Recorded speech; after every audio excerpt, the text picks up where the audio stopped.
Klaus Becker's trigger finger quivered. There's only one bullet remaining, one escape route. He could hear American voices approaching through the mist. With his left leg broken by mortar fire, the 22-year-old German soldier lay in freezing Belgian muck. He had been getting ready to squeeze that trigger for 6 hours.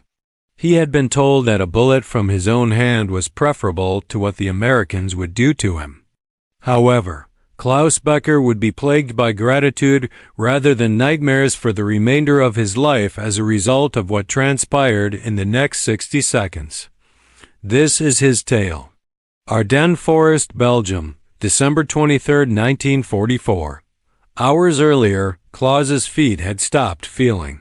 Since 1943, he had been a member of the elite German paratroopers, Fallschirmjäger Regiment 6.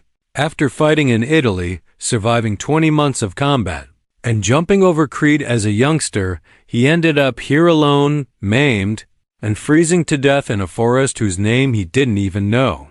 The arterial bleeding had been stopped by the tourniquet he had made out of his scarf, but now the Belgian cold was doing what American artillery could not. His heart pounded against his ribs as the American voices got louder. When they found him, Klaus knew precisely what would happen. Prior to Hitler's desperate winter onslaught, Operation Wacht am Rhein, which the Allies dubbed the Battle of the Bulge, there had been a clear briefing. His captain had informed them that the Americans take no prisoners in winter. They shoot injured men where they are lying. They don't have any extra food or medication. It is best to keep your final bullet for yourself if you are injured and unable to move. Klaus had seen the propaganda posters at every camp depicting American soldiers as vicious killers looming over German people and gangsters with machine guns. The newsreels featured manufactured footage of American war atrocities, including torture, beatings, and executions. He had begun to question whether some of it was true after months of retreat, witnessing the Luftwaffe vanish from the sky and seeing cities reduced to ruins. Perhaps out of convenience or retaliation, the Americans would actually kill him. His cold, stiff fingers encircled the Walther P-38. There's one more round.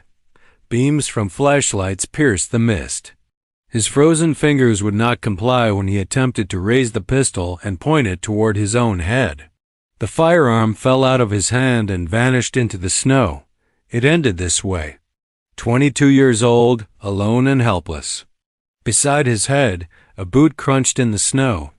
Klaus waited for the gunshot while closing his eyes. Oh my God, this is a live one. The voice sounded youthful, startled, and anxious, but it was neither harsh nor furious. Klaus made himself open his eyes. Beside him, an American soldier, perhaps 19 years old, crouched and gasped in the chilly air. 2 more Gs came up behind him, their guns lowered but prepared. In terrible English, Klaus muttered, "Don't shoot. Please, Duddy, nobody is going to shoot you." In order to look for signs of life on Klaus's face, the young American was already taking off his gloves and unslinging a medical bag. "You're freezing, Jesus. You've been out here for how long?" "Doc," he yelled as he turned around, "Friedman is urgently needed." Klaus's brain was unable to comprehend it. To his face, where was the butt of the rifle? Where were the rough hands, the swearing, and the kick? Rather, this American was using medical scissors to chop off his trouser leg while inspecting the rudimentary tourniquet. The medic said, "That's going to need a surgeon. However, you performed well with this tourniquet. You most likely saved your own life." With sincere worry, he gazed straight into Klaus's eyes. "Hey, what's your name?" "Klaus Becker. My name is Pittsburgh native Johnny Kowalski. I'm stabilizing your leg and getting you somewhere warm, but it will hurt. Do you comprehend?" Klaus gave a nod. His cheeks instantly froze with tears. Before the actual cruelty started, this had to be a ruse, some sort of torture. German forces received no assistance from Americans. The propaganda had been obvious. Despite the rush, Kowalski was already at work, his hands kind. He doused the wound with sulfa powder, a costly medication that Klaus was aware the Americans were supposedly running low on. However, this medic used it on an opposing soldier without hesitation. Instead of the tattered rags that German medics had been forced to use, clean gauze and appropriate bandages were used. A canvas-strapped professional splint. Kowalski actually stopped when Klaus let out a cry of agony. I know, I'm almost done." "You're doing fantastic, Klaus." There was an older, perhaps 30-year-old sergeant with worn features that suggested too much fighting. He crouched in the snow and examined Klaus with unwavering, stern but compassionate eyes. "Kowalski, how is he looking?" "Compound fracture, possible frostbite, unquestionably hypothermic. Sarge, he needs to be evacuated to a real hospital right away." The sergeant gave Klaus a look. "Son, do you speak English?" "A tiny bit." "All right, this is how it operates. Do you have any information you'd like to offer on German positions? On both sides, it might save lives. However, the Geneva Convention International Guidelines for the Treatment of Prisoners gives you the freedom to refuse to speak. In any case, you will receive medical care from us. That is assured. Do you understand?" Perplexed, Klaus gazed at him. The Geneva Convention? He had been informed that Americans had broken the regulations and disregarded them. "I don't get it," Klaus muttered. "Why do you assist me?" The sergeant's face softened. A look of melancholy appeared on his face. "Because, son, you are a wounded prisoner of war. That is the reason." He spoke louder. "Martinez, bring as many blankets as you can and a stretcher." In a matter of minutes, Klaus was carefully raised by 4 American soldiers as though he were one of their own. With dark features and a Mexican accent, Martinez wrapped Klaus in 2 wool blankets before covering him with his own field jacket. "Are you going to stay warm?" Klaus inquired. Martinez smiled. "Amigo, I have another jacket back at camp. You require it more." Klaus's thoughts raced as they took him across the icy woodland. Every lesson, every instinct, and every propaganda movie told him that this couldn't be true. They would stop acting at any moment. He would be thrown into a ditch by them. "Tommy, be careful with that leg," Kowalski made a call. "Johnny, I got him. It's simple." They were speaking as though Klaus's fractured leg were important, as if he were a human being in need of treatment rather than an adversary deserving of a bullet. Klaus gave himself permission to hope for the first time after waiting for death for 6 hours. The American aid station was a partially collapsed barn with canvas tarps covering its roof. Inside, a scene that defied all Klaus had been taught was illuminated by warm light from Coleman lanterns. 2 German inmates drank from canteen mugs while perched on hay bales. While sewing up the arm of another German soldier, an American physician conversed with him in perfect German. Along one wall, 3 injured Americans lay on stretchers. The Americans had given their own injured people the same morphine, bandages, and attention as the German detainees. Captain Friedman arrived right away. He was older, about 40, with weary eyes and wire-rimmed spectacles. His German was flawless, the organic fluency of a native speaker when he looked at Klaus's leg. "Kowalski, good job on the stabilization. Without that tourniquet, this youngster would have bled to death." He looked at Klaus and changed to English. "You did that on your own?" "Yes, you're a smart kid. Incredibly intelligent." Friedman had a syringe ready beforehand. "This is morphine sulfate used to treat pain. After that, we'll transport you to a field hospital with an actual surgical unit." Klaus felt the sting as the needle slid into his arm, and then his veins began to warm up like hot coffee. The agonizing anguish subsided to a far-off throb. With his tongue relaxed by the morphine, he asked, "Why? Why do you act in this way?" Friedman appeared genuinely perplexed. "What do you do?" "Aid me. Administer medication. I am the adversary." Friedman responded simply, You are a wounded prisoner. You are a patient because of that, just like any of my boys." He pointed to Kowalski. "Get him some coffee and whatever food we have." After a few minutes, Klaus was leaning on a hay bale, his palms steaming with hot coffee. True coffee, not the substitute made from acorns that German soldiers had been consuming for months. He had never eaten anything so exquisite, but it was bitter and lukewarm. A K-ration box containing smokes, processed cheese, chocolate, and crackers was placed next to him. Like a starving animal, he tore into the meal. Kowalski laughed and sat down on a crate next to him, saying, "Slow down, buddy. You're going to get sick." An elderly Wehrmacht sergeant with a bandaged head, one of the other German detainees, spoke softly to Klaus in German. "This is how they have been all day. It's not a ruse. In reality, they abide with the convention. They handle us the same way they handle their own injured." Klaus gazed at him. "However, we were informed," the man responded, his voice harsh with experience. "I know what we were told. Everything was false. There are no monsters among the Americans. They are merely dudes. Like us, these soldiers are terrified, cold, and exhausted." Something unexpected occurred as the morphine took effect, and Klaus's body began to feel warm again.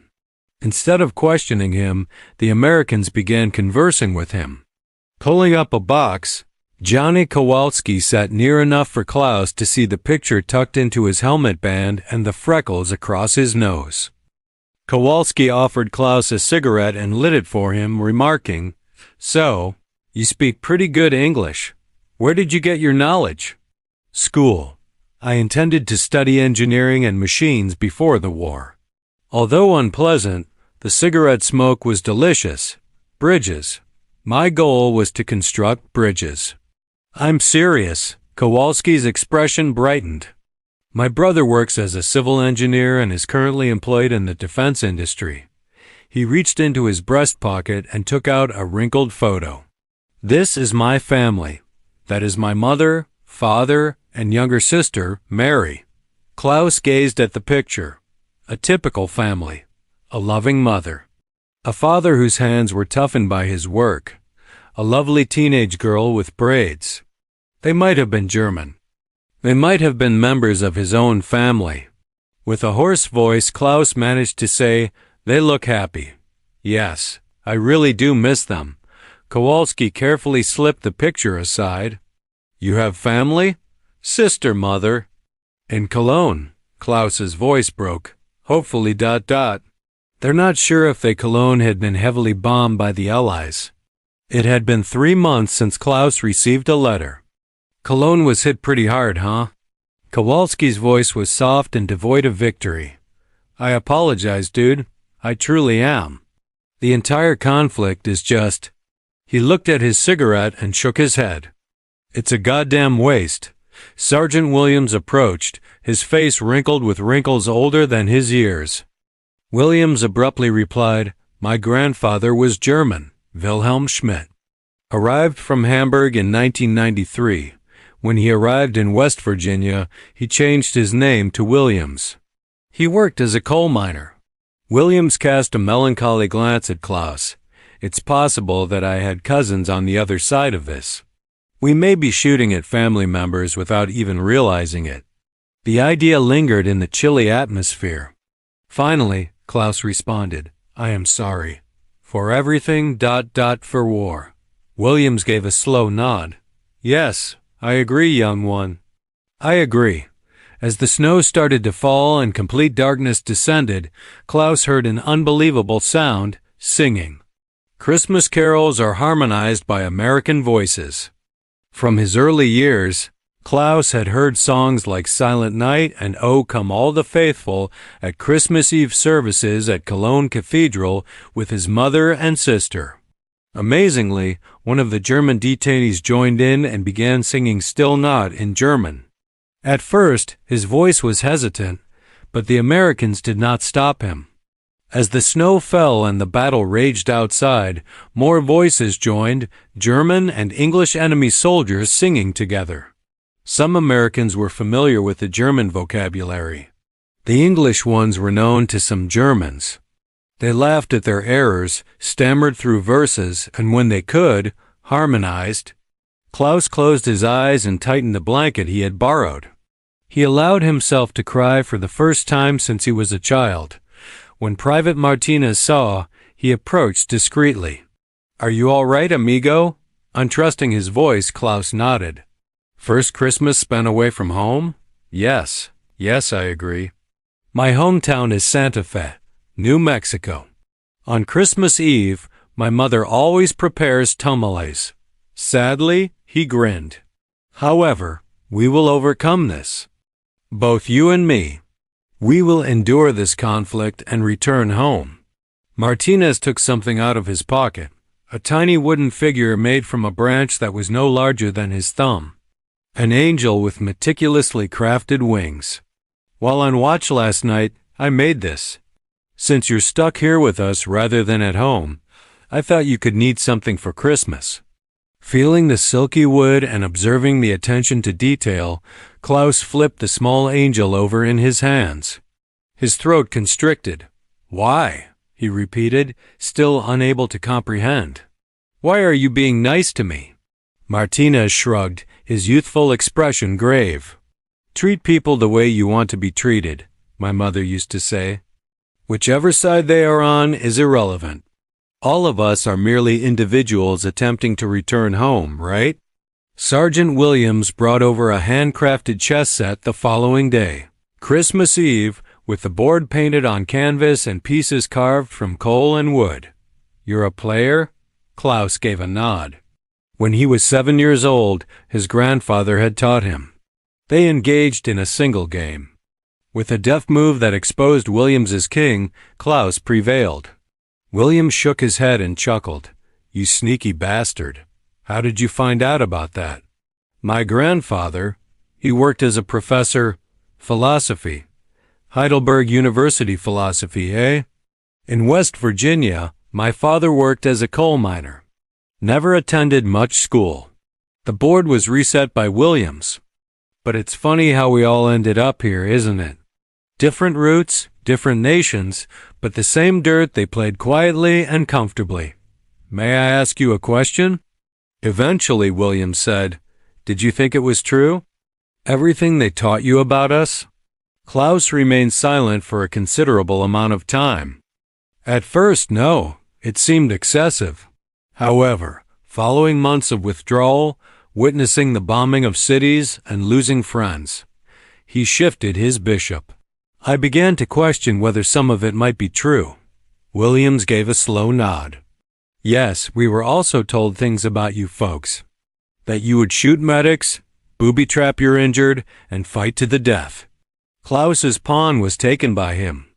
"As it happens, the majority of that was propaganda," Klaus said. "Propaganda," Williams concurred. "Convincing men that the other side is unhuman is the easiest way to get them to kill each other. However, you treat us like people." Williams raised his head, his gaze grave. "Kid, that's the whole point. That's what sets us apart from them, from those who initiated this chaos. It's difficult, but that doesn't mean we stop being polite. We don't disregard the regulations just because it's practical." He hesitated. "We're not fighting to become like our enemies," my CO explains. "We're battling to demonstrate our superiority over them." Klaus gave that a lot of thinking. A chaplain, Father Michael O'Brien, a kind-eyed, round-faced Irish-American from Boston, paid us a visit on Christmas Day. After leading a brief service for the Americans, he inquired whether any German detainees would like to partake in communion. Klaus, who had grown up in Cologne as a Catholic, reluctantly nodded. Father O'Brien offered the host while kneeling next to Klaus's stretcher. "Corpus Christi," Klaus muttered. "Amen," and received it as if he had heard it 1,000 times in Cologne Cathedral. Afterward, Father O'Brien stayed and spoke about home rather than religion, recounting Cologne Cathedral, Klaus's early years running around streets near the Rhine, his mother's job as a seamstress, and his sister's desire to become a teacher. Father O'Brien eventually said, "You are going to survive this," with confidence in his voice.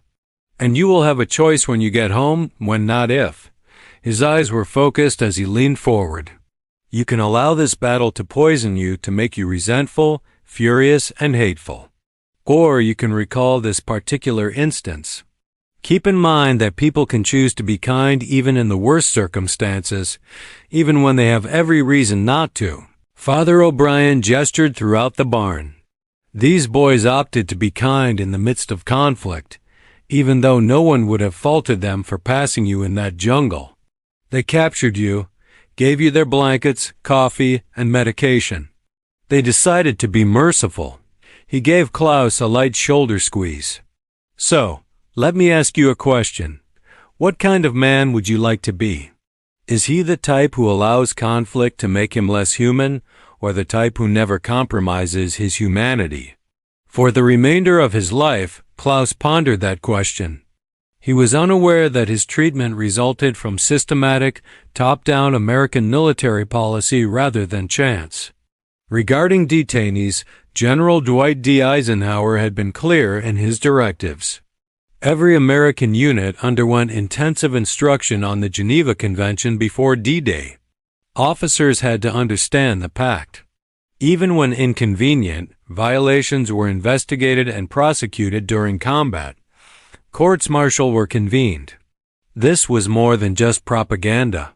Soldiers who mistreated prisoners faced jail time and dishonorable discharge. The U.S. military had discovered that treating prisoners of war decently had benefits beyond morality. Instead of fighting to the death, German soldiers were more willing to surrender if they believed they would be treated well. Additionally, Americans believed that a country's identity was determined by its treatment of adversaries. This was America's strategic advantage, not just superior weaponry, but also a sincere conviction that morality mattered, especially in war. Klaus Becker was not unique. The same kindness was shown to hundreds of thousands of German soldiers captured by the United States. German POWs were fed the same rations as American soldiers, while millions on the Eastern Front starved. They played soccer with their guards and attended temporary schools. Most returned home unharmed. Surrender rates sharply increased when German soldiers learned of American treatment of prisoners. Entire Wehrmacht and even SS units entered Allied lines with white flags in the war's final months, preferring to surrender to Americans rather than Soviets. Ambulances eventually made it through snow-clogged highways on December 27th. 2 American casualties were placed in a truck with Klaus and 3 other German captives. The bandaged-chested American turned to Klaus. "You're the German who won the chess match against Sergeant Williams, correct?" Startled, Klaus nodded. "Maybe you could come see Brooklyn once we're out of this mess. I'll show you Coney Island and buy you a hot dog." He stated it nonchalantly, without irony, as though they might become friends in the future, as though the war would end and they would just be 2 young men enjoying chess. Klaus thought of Johnny Kowalski showing him family photos, Williams discussing his German grandfather Martinez carving an angel by lamplight, and Father O'Brien asking what type of man he wanted to be as the ambulance bounced down frozen roads. He knew whose side had prevailed in the mental conflict. After serving as a POW for 18 months, Klaus Becker returned to Germany in June 1946. During that time, he worked on farms, took English classes, and played soccer with guards on weekends at a POW camp in Mississippi. When he returned to Cologne, his neighborhood was reduced to ruins. His mother and sister had survived, but his childhood home was gone, reduced to a foundation and broken stones. Second only to waking up alive in that American aid station, the reunion was the happiest moment of his life. Martinez had made a wooden angel which Klaus kept on his desk for the rest of his life. In the small apartment he shared with his mother, then in his university dorm, his engineering office, and eventually his home after marriage. He became a letter writer. After 3 years of searching military records, he located Johnny Kowalski's residence in Pittsburgh, Pennsylvania.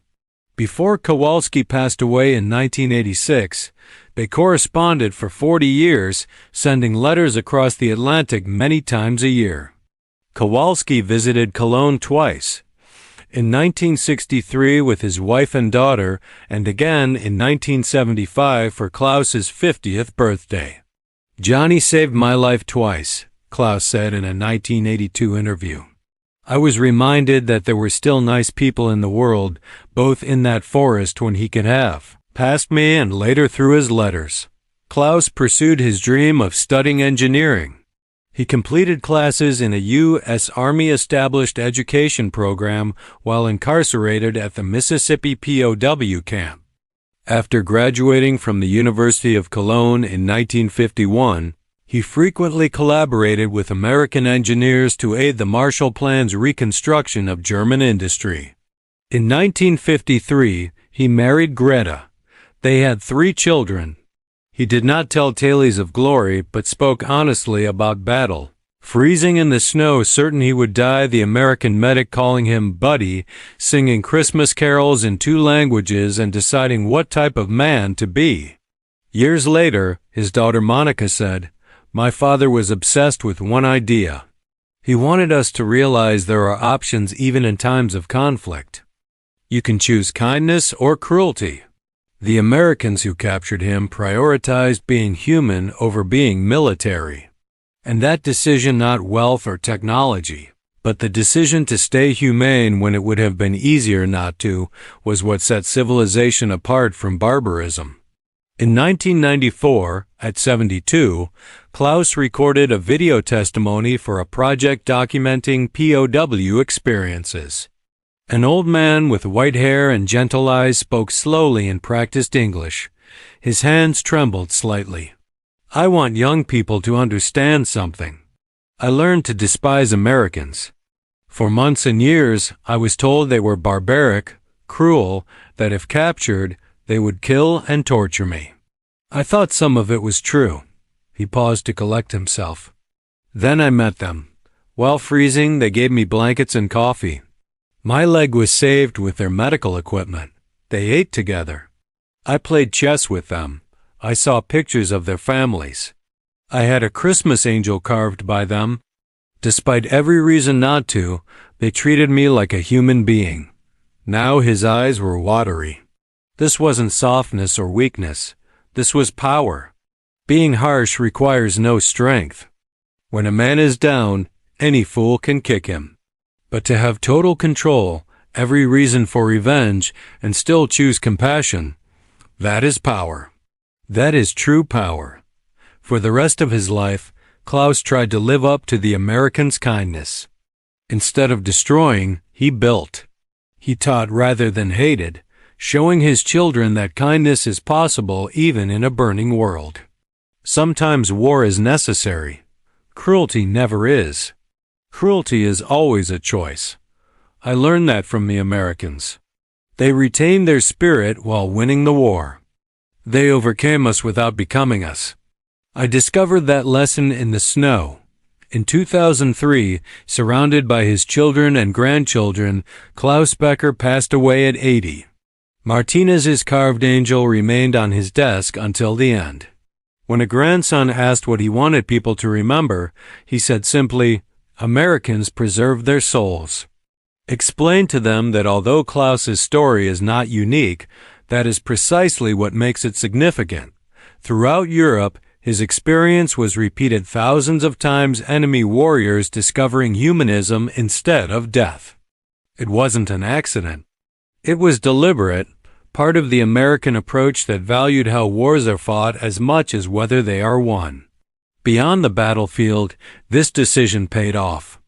Every German soldier who surrendered expecting humane treatment was one less soldier fighting to the death. Every returning POW who assured his family that Americans were good became an ambassador for peace. The Marshall Plan's success in 1948 was partly due to Germans like Klaus, who remembered that when defeated and defenseless, Americans had shown mercy. A frozen forest in Belgium, December 23, 1944. A 22-year-old paratrooper lay dying, hand on a weapon with a single bullet left. He expected death but found humanity. He encountered men who shared his exhaustion, fear, and cold, but chose morality over revenge. Men who knew strength does not require cruelty, who chose mercy when they could have done otherwise. For 60 years, Klaus Becker lived up to that mercy, building, teaching, and showing his children that kindness endures. Martinez's carved angel is now housed in a Cologne museum, beside a photo of two elderly men, arms around each other, Klaus and Johnny, reunited in 1975. In a snowy woodland, one made the choice to show kindness, forging a lasting friendship. That is the story. In the snow, Americans did just that. Sometimes war is necessary. Cruelty never is.